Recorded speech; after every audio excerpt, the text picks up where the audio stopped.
ሰላም ሰላም ውድ አርቲስት ቲቪ ተመልካቾቻችን ከአርቲስት ስፖርት ፕሮግራማችን ጋር መተናል። የፍጻሜ ጨዋታ እንዳይመስል ያደረጉት አርጀንቲናዎች ነው። እውነት ለመናገር ልክ ነህ። አርጀንቲና ይገባው ነበር ወይ ስትል የመጣበትን መንገድ ስትመለከት ከዚህ በፊትም አንስተናል። ማለት ሙሉ ለሙሉ የሜሲ ጥገኛ ሆኖ የመጣ ቡድን ነው ለኔ። እንግሊዝ በአሰልጣኝ ስህተት ለፍጻሜ ያልቀረበችበት ማለት ሶስቴ ነው ወደ ግብ የሞከሩት። እሱንም ወደ በኋላ አካባቢ ምንም ኦን ታርጌት ሙከራ የላቸውም። ስፔኖች ተጫውተዋል ግን አጫውተዋል። ለምን አርጀንቲና ምን በማታት ነው የመረጡት መጫወት ሳይሆን። ባላንዶር ማን ያነሳል? አጓጊ ነው።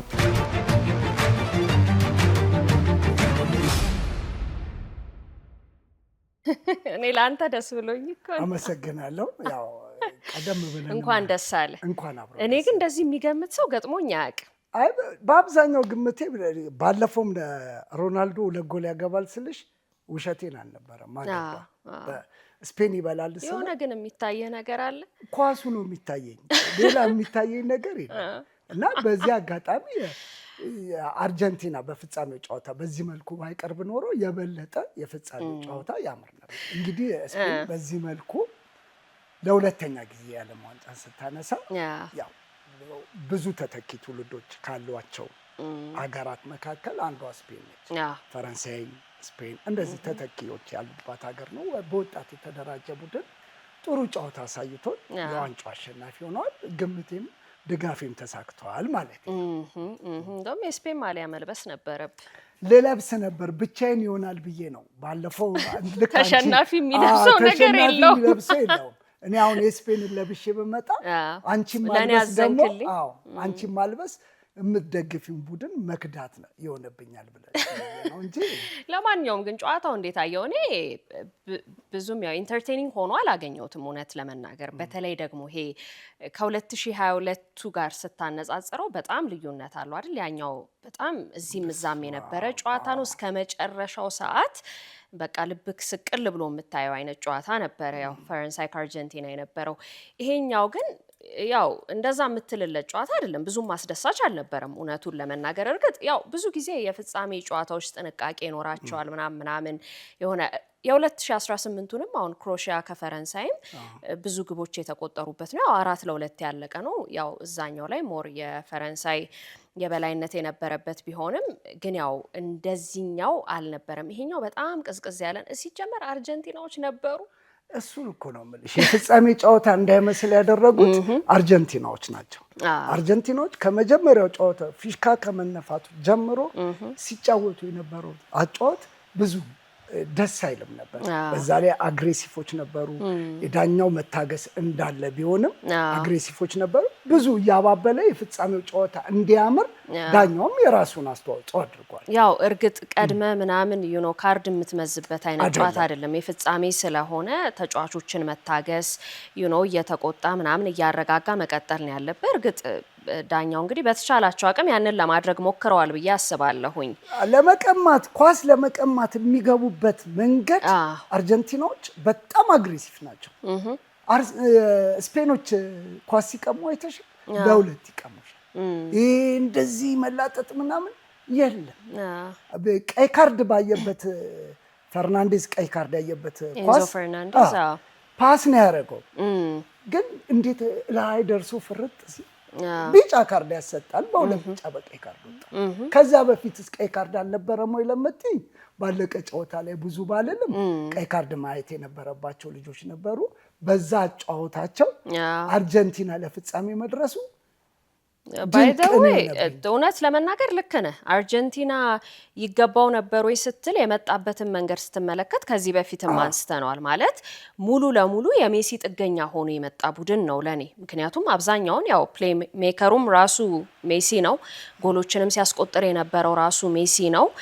የአርጀንቲና ተጫዋቾች ያው ብዙ ኳሊቲ ጎላቸዋል ለማለት ብዬ አይደለም፣ ግን ምናልባት ሜሲ ባይኖር ግን እውነት ለመናገር እዚህ ጋርም አይደርሱም ነበር። እሱ ምንም የሚያጠያይቀን ጉዳይ አይደለምና ብዙዎችም ደግሞ ያው ሜሲ በ39 ዓመቱ ነው ወደ ዓለም ዋንጫው እኮ ሲመጣ ይሄን ያህል ፐርፎርም ያደርጋል ብሎ የጠበቀው ሰው አልነበረም። ግን ከጨዋታ ጨዋታ እሱ ያሳየው የነበረው ፐርፎርማንስ እሱን እንድትደግፈው ያደርግ ነበር። እውነቱን ለመናገር በ39 ዓመቱ በዚህ ያህል ደረጃ ብለ ማለት ነው። ግን ወደዚህ ጨዋታ ሲመጡ እርግጥ ከተወሰኑ ጨዋታዎች በኋላ በጣም አግሬሲቭ እየሆኑ ያው የእንግሊዝም ጨዋታ ላይ ያንን ነገር ተመልክተ ነው ነበር። ያው እንደዚህኛው ጨዋታ ያው ዳኛው ጨከን ብለው ቀይም ምንም አልሰጡበትም። እርግጥ የእንግሊዞችም የራሳቸው ሽሽት የጨዋታ ስህተት ቢኖርም ማለት ነውና ግን ደግሞ በዚህ ያህል ደረጃ እኔ አንድ ቡድን ማለት 3 ነው ወደ ግብ የሞከሩት እሱንም ወደ በኋላ አካባቢ ምንም ኦን ታርጌት ሙከራ የላቸውም።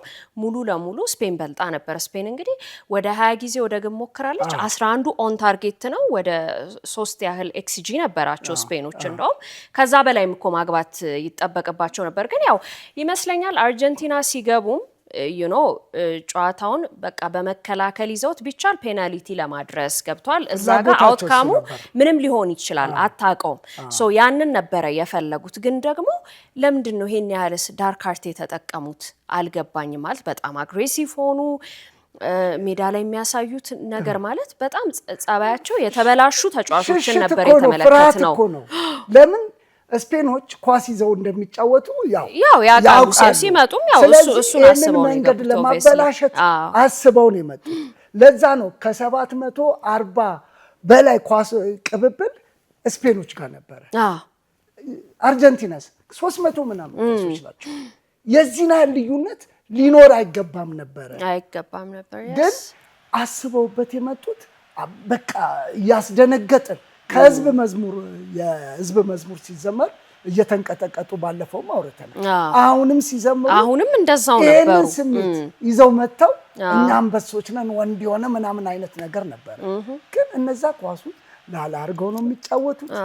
ምንም እየበረርሽ ብትመጪ ኳስ ክላሲካል በሆነ መንገድ እየተጫወቱ የበላይነታቸውን በኳስ ቁጥጥር አሳይተው ከዛ በላይ 2 እና 3 ጎል አግብተው በ90 ደቂቃ ማለቅ የነበረበት ጨዋታ ነው ወደ ጭማሪ ሰዓት ያገፋው። እዛ ጋር መድረስ የማይገባው ጨዋታ ነው። ይሄኛው ጨዋታ የፍጻሜ ነው ማለት ከባድ ነው። ምንም አርጀንቲና በቃ ሜሲ ከሌለ እንደዚህ ወደኋላ ስትሄጂ ሪኬልሚ የሚባል ክፉ ልጅ ነበረ ይመስለኛል 2006 የዓለም ዋንጫ ላይ ሜሲ የመጀመሪያውን ሲጫወት አብረው ተጫውተዋል። ሪኬልሚ 10 ቁጥር ነበር የሚያደርገው። የቦካ ጁኒየር ተጫዋች ነው። ኳስን ጠንቅቆ አድርጎ የሚጫወት ልጅ ነው። ያኔ ሜሲ ግን ስንት ቁጥር ነበር የሚያደርገው? 15 ቁጥር ነበር። 10 ቁጥር ርክክብ የተደረገው ሪኬልሚ ኳሱን ሲያቆም ነው። ሪኬልሚን የመሰለች አርጀንቲና ሪኬልሚን የመሰለ ልጅ ማራዶና ሪኬልሚ እያልሽ ሜሲን የመሰለ 20 ዓመት አድርጎን አስደስቶን። ግን አሁን ሜሲ ሲወጣስ ይሄኛውን አርጀንቲና ነው የምናየው። ባለፈው ወዲያ ያየነውን አርጀንቲና ሜሲ ከሌለ እንዴት ነጭናጮች ተማቺ ዳኛን የሚከቡ ሜሲ አልነበረም እንዴ? በቃ አይደለም። ከዛ በኋላ አይተሽዋል። ሜሲ እኮ ብዙ እንትን አይደለም። ያው እሱ ያው ወክ ነው የሚያደርገው፣ የታወቀ ነው። ወክ ያረገ ያሰበ የሚያረገውን ያረግ ነበር። በሌሎች ጨዋታዎች ላይ አልቻለም ካለ ብዙ ታገለ። ነገሩ ኳሱ ከየት ይገኝ እየተቋረጠ መሀል ላይ ኳሱን ይዘውታል። ማጋይ እሱ ጋር እንዴት ይድረስ? በዛ ላይ ብልጫው እንደገና አንድ ልጅ ከዛ በኋላ አንድ ልጅ ሲወጣብሽ እርግጥ ምንም እኮ ምንም ተጫዋችን ባይወጣ ባይደው እኔ ይቅርታ አድርገኝና አርጀንቲና ምንም መሸነፉም አይቀርም ነበር፣ ቢሸነፍም አያስገርምም ነበር። ምክንያቱም 11ም ሆኖ እኮ አየናቸው ምንም በቃ ከጨዋታ ውጪ ነበሩ። እውነቱን ለመናገር ያው ሲባል ነበረ ስፔን የሲስተም ቲም ነው እንደ ቡድን የተጫወቱት የተለየ እንዲህ ብለ የምታወጣው ተጫዋች አልነበራቸውም አለ አይደል። ሌሎቹ ላይ ስቴዲዮን የሆነ ሰው ታነሳ ነበረ። እነሱ ግን እንደ ቡድን መጥቶ ኦፍ ኮርስ ላሚን ያማልን ምናምን አለማንሳት አይቻልም። የሚገርመው እኮ በዚህ ዓለም ዋንጫ ያው 1 ጎል ነው ያስቆጠረው። ግን ደግሞ ስፔን እንደ ቡድን ሆና ጥሩ እግር ኳስን ተጫውታ በቃ እግር ኳስ አሸነፈ ብለ ብትዘጋው የተሻለ ነው። ኳሶች አሁን ላሚን ያማል ጋር የሚደርሱት ኳሶች ብዙ ጊዜ ላሚን ያማል ጋር ኳስ ሲደርስ የሆነ ነገር ያረጋሽ ነበር። 2 ሞከረ አልሆነም። እየገጩ ምን ከዛ ፓስ ቶሎ ፓስ ምንም እግሩ ስር ኳስ አይቆምም ነበር።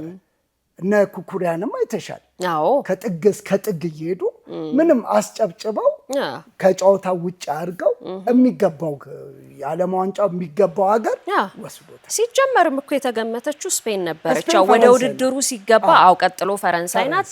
ከዛ አርጀንቲናም እኮ ስቲል ነበረች። ከዛ ደግሞ እንግሊዝም ነበረች። እሱማ ደግሞ የተገመቱትም ነበሩ አራቱ ለግማሽ ፍጻሜ ደርሰው የነበረው።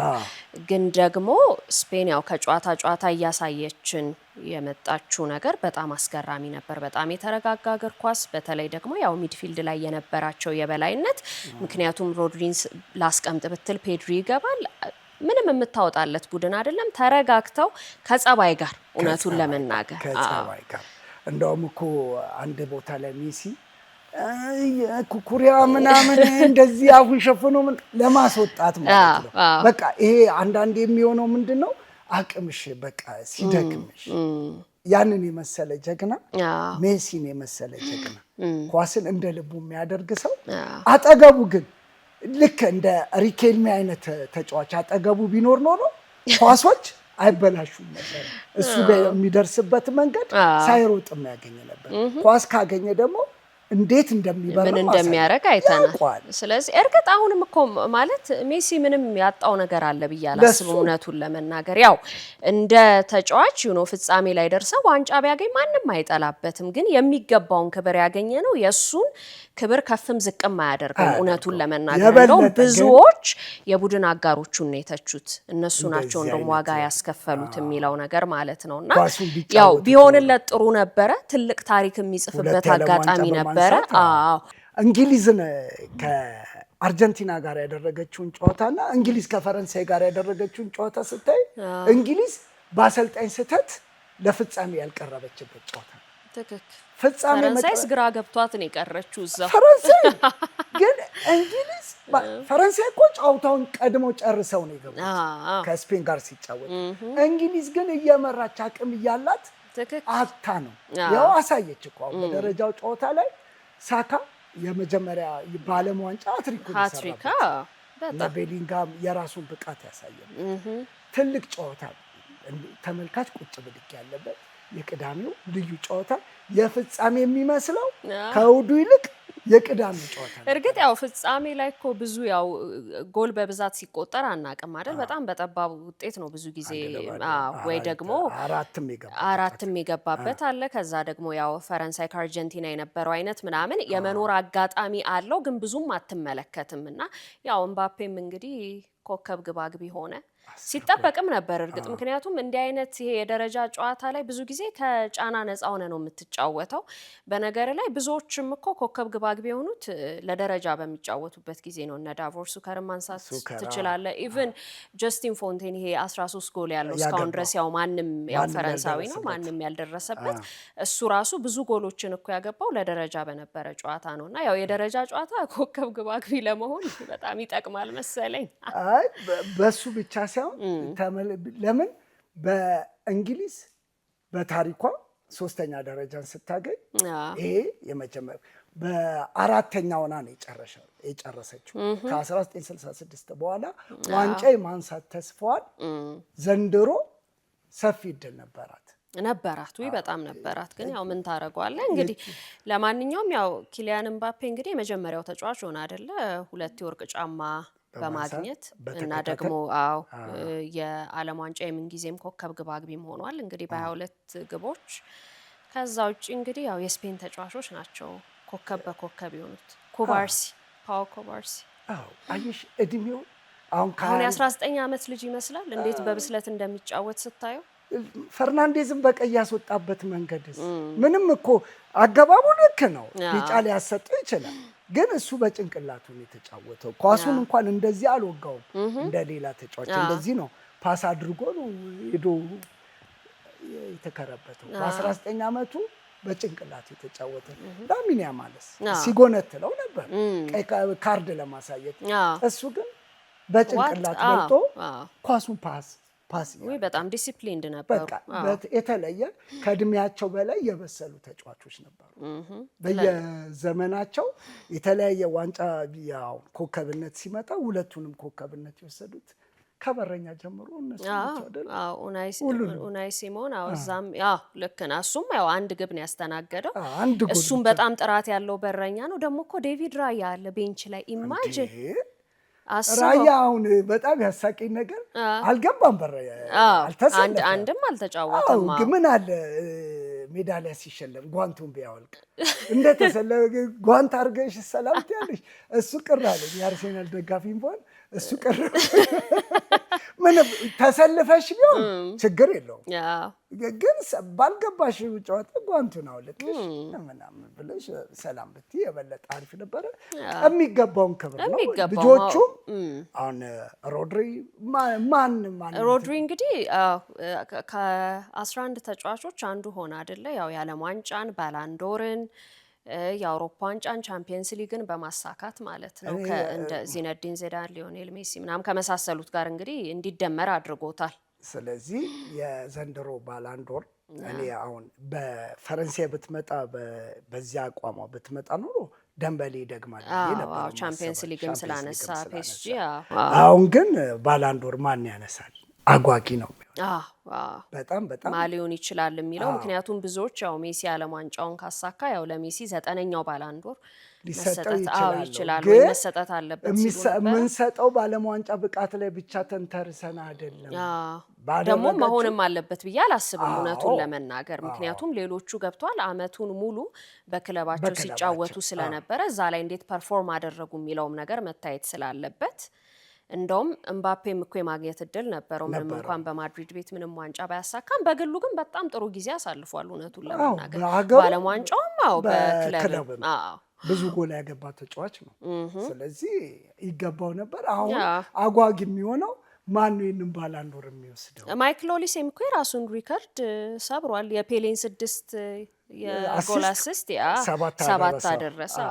ስለዚህ ብዙ አዳዲስ ሪከርዶችም የተጻፉበት ነው። ብዙ ጎሎች ያየንበት ነው። የሀገራትም ቁጥሮች የበዙበት የዓለም ዋንጫ ነው። 48 ሀገራት ነው የተሳተፉበት። አጓጊ ነው። ኮከቦቹም የሚገባቸው ነው። ከዚህ በኋላ ያው ማናያቸው አሉ። ያው ሜሲ፣ ሮናልዶ፣ ኔይማር፣ ሉካ ሞድሪች የመሳሰሉት እንግዲህ ላይመለሱ ይመስለኛል። ምናልባት አሁን ሞድሪችን ልስማማ እችላለሁ።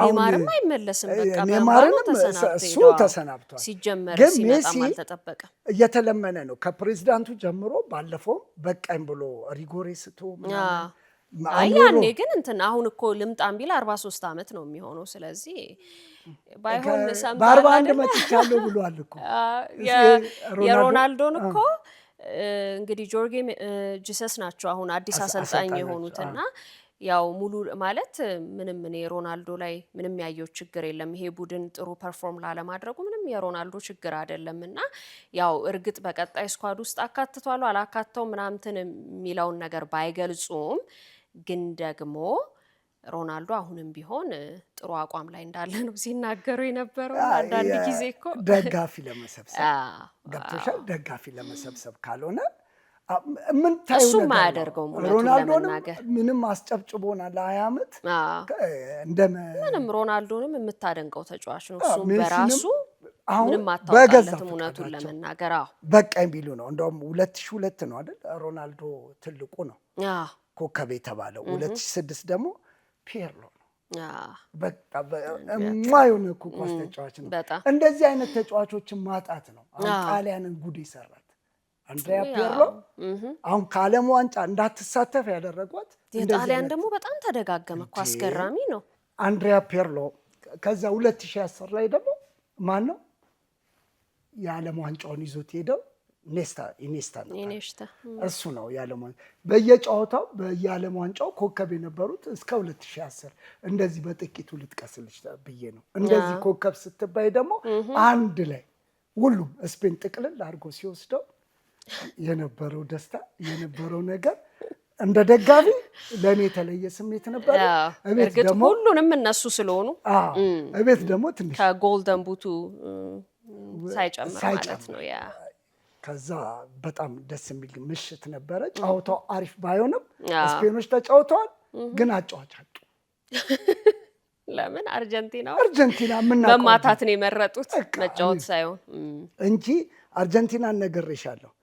ዝምተኛ ገዳይ ነበር የሚባለው ሪኬልሚ ጸጥ ያለ ተጫዋች ነው። እንደዚህ አይነት አርጀንቲና እኔ አይቼ አላውቅም። እንደዚህ አግሬሲቭ የሆነ ማንም አይቶ አያውቅም። እና እነ ሪኬልሚን ባየንበት እንግዲህ ለ20 ዓመት ያስጨበጨበን ሜሲን ባየንበት ሜሲ ባለበት ይህን ቡድን ማየቴ አሳዝኖኛል። እሱን ለማለት ነው። ለማንኛውም እንግዲህ ያው የተሳካ የሚባል የዓለም ዋንጫ ውድድር ነበር። እውነቱን ለመናገር ፊፋ በተለይ በደንብ አሳክቶበት። ግን የዓለም ዋንጫን አግኝተሽ ስሜቱ አሁን እኛ የምስራቅ አፍሪካን ዋንጫ ስንበላ እናት ያልተሳለ ገብርኤል ምናምን ያልተሳለ ሰው የለም። በ1980 ያለ የምስራቅ አፍሪካን እኮ ነው የምስራቅ አፍሪካ የአፍሪካን ዋንጫ አይደለም። የዓለም ዋንጫን በልተው ምንም አልገረመውም። አሁን ያምን ያማል ብዙም እንትናቸውን አላየህበትም ያ አይደለ? ስሜት የዓለም ዋንጫ እኮ ነው። አንዳንድ ጊዜ ሰው እንትን ይሆናል። እንዴት ነው የምገልጸው? ይሄ አለ አይደለ? በቃ ይሄ ወይ ከጠበቅከው በላይ ሲሆን አንዳንዴ በጣም ይሄ ሪያክሽን ለማሳየት ልትቸገር ትችላለህ። አለ አይደለ? ይሄ እንደሱ አይነት ነገር ይሆን ምናልባት እንጂ የዓለም ዋንጫ በጣም በቃ ያለው እኮ ነው። የመጨረሻው ትልቁ ውድድር ነው። ለዛውም በ19 ዓመት አሳክተኸው እንዴት ነው ነገሩ? ወይ ደግሞ ሜቢ እሱ በጠበቀው ልክ ፐርፎርም አለማድረጉ ከሆነ አላውቅም። እንግዲህ ያው እንዳልኩ አንድ ጎል አግብቶ ነው እንግዲህ 6 ኪሎ ያህል የዓለም ዋንጫ ከትንሽ ወንድሙ ጋር ይፎጋገርበት። ወንድሙ እኮ ሁሌም አለ። ግን ይህንን የዓለም ዋንጫ አግኝተሽ የሚኖርሽ ስሜት አርጀንቲናውን የህዝብ መዝሙር ሲዘምሩ ያላቸውን ስሜት ዋንጫውን ቢያገኙ ታዩ ነበር። ዋንጫውን ደግሞ ቢወስዱት የተለየ ግን ስፔኖች ጋር የተወሰኑት ጋር አይቻለሁ።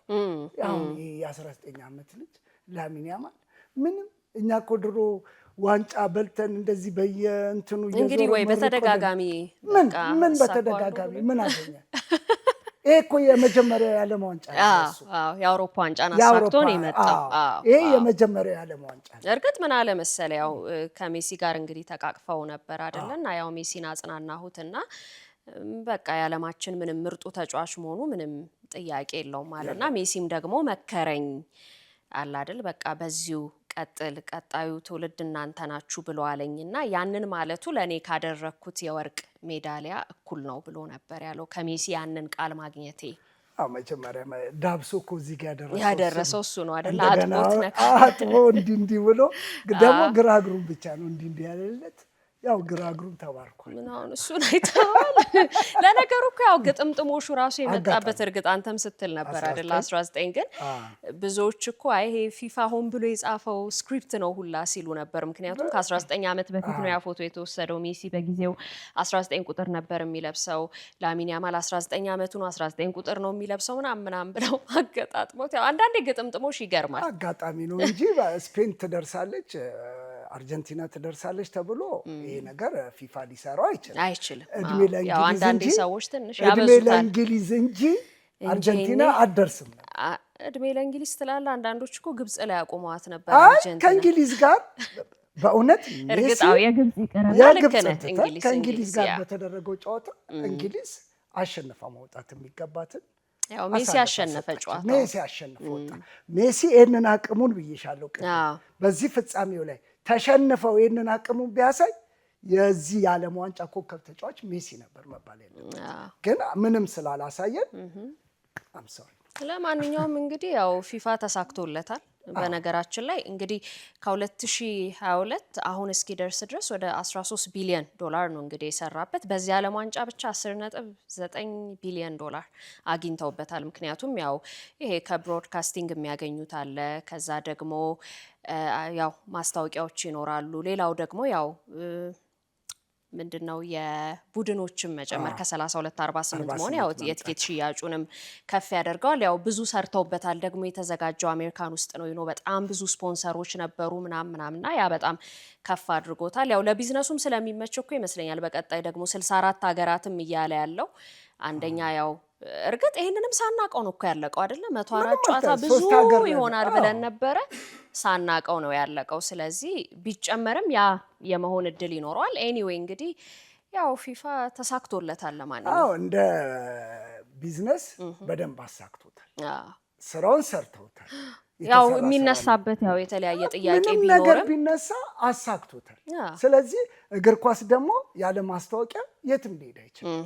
ስለዚህ በአግባቡ ተርጉመውታል። 27 እና 28 ደቂቃ እረፍት ወጥተሽ አንቺ የምክር ያው 15 10 ደቂቃ ማሙቀሽ ነው ምግብ 27 ደቂቃ ቁጭ በል ተብለሽ እንደ አዲስ ነው ጨዋታ የጀመሩት እና 27ቱን ደቂቃ ተመልካችን ሲያዝናና ማስታወቂያዎችን ሲጠቀሙ ደስ የሚል ጊዜ ነው ፊፋ ያሳለፈው። ተመልካቹንም በተለይ የአሜሪካንን ተመልካች በሚፈልገው መልኩ ነው የሄደለት።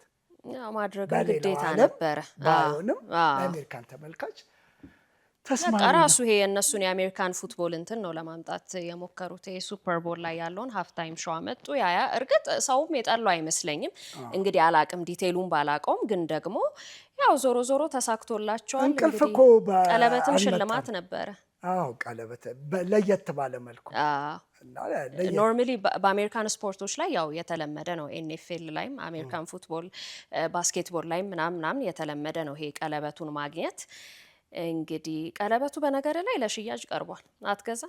አረ ነው እኔ ልሸልም። አንቺ ሸልም ባቋራጭ ስፔንን ከመጀመሪያው ጀምሮ ስለደገፍ ሊሰጡ ይችላሉ። ማን ያውቃል? ላሚን ያማል ካልፈለገው ይሄ እኮ ትልቅ ማስታወሻ ነው። እንደዚህ አይነት ነገር አሁን አይደለም ደስታውን የምታውቂው፣ እድሜሽ ከጨመረ በኋላ አስቀምጠሽ ስታዩ ምናምን ለልጆች ስትነግሪ። አሁን በዓለም ዋንጫ እንኳን ስንት ጊዜ የዓለም ዋንጫ ተሰርቆ ነበረ። እነ ፔሌ ሲያገኙ ያ የመጨረሻ አይደለ ፔሌ እንትን ያለው አይ ቲንክ እሱ የት ነው? እንግሊዝ ነው እኮ የተሰረቀው። 5 ጊዜ ምናምን ነው እንግዲህ እንዴት አድርገው ዋንጫው በኋላ እኮ በጋዜጣ ተጠቅልሎ ነው የተገኘው ለንደን ውስጥ። እና እንደዚህ አይነት እንትን ላይ አይሞከርም። ስለዚህ ተወው፣ ላሚን ያማል ልካለው ካለ ተወው፣ ይቅርብ። በቃ እኔ ግን እሸልምሃለሁ በራሴ ፍቃድ። ለማንኛውም የዛሬ ፕሮግራማችን እዚህ ጋር ያበቃል። ጥሩ ቆይታ እንደነበራችሁ እንግዲህ እናምናለን። እናመሰግናለን።